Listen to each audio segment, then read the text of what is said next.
আমি কয়দিন আগে পাকিস্তান গিয়েছিলাম। তখন যাওয়ার পরে আমার বাংলাদেশের নদীয়ার আলাউদ্দিন ভাইয়ের একটা ভিডিও পাঠাইছিলাম। তখন ওনারা ছেলেরা দেখে আমাকে অনেক ফোন দিয়েছে, তার বাবার সাথে কথা বলাইছে। কথা বলানোর পরে তার এক ছেলে সৌদি থাকে, আরেক ছেলে বাংলাদেশে থাকে। উনি আজ থেকে 35 বছর আগে উনি পাকিস্তান চলে গেছিল। ওনার কোনো খোঁজ খবরই ছিল না। যাই হোক, মাঝে মধ্যে হইতো, মাঝে মধ্যে হইতো না। তাই আমার মাধ্যমে ওনারা দেখতে পারছে সরাসরি এবং যোগাযোগ করতে পারছে।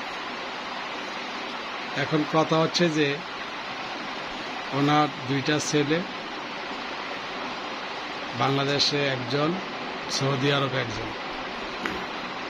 এখন ওনার বাবাকে আনবে বলে অনেকটাই আশ্বাস করছিল আমার কাছে যে আমি তাদেরকে ওইখান থেকে ওনার বাবাকে নিয়ে আসবো, ওনারা টাকা দিলে আনবে।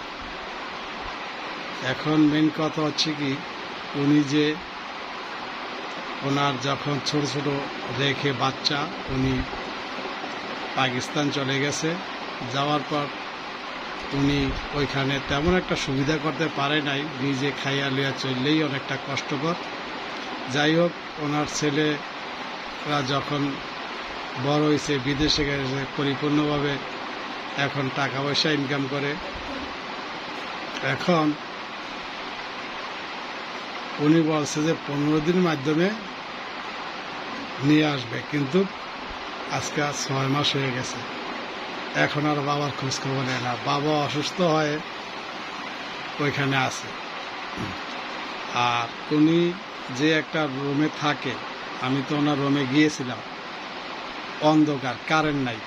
ওই যে ব্যাটারি দিয়া লাইট জ্বালাইয়া উনি বাসায় থাকে। উনি থাকে আলাউদ্দিন মুন্সি, আর একটা নাম হচ্ছে মনু।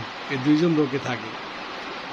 আমি দেখে অনেক মনে মনে অনেক কষ্ট পাইলাম, যাই জীবন মানুষের এরকম অবস্থা। তো যাই হোক, ছেলেরা বলছিল আনবো। এখন ওনার ছেলেকে আমি ফোন দেই, ওনারা আমার ফোন রিসিভ করে না।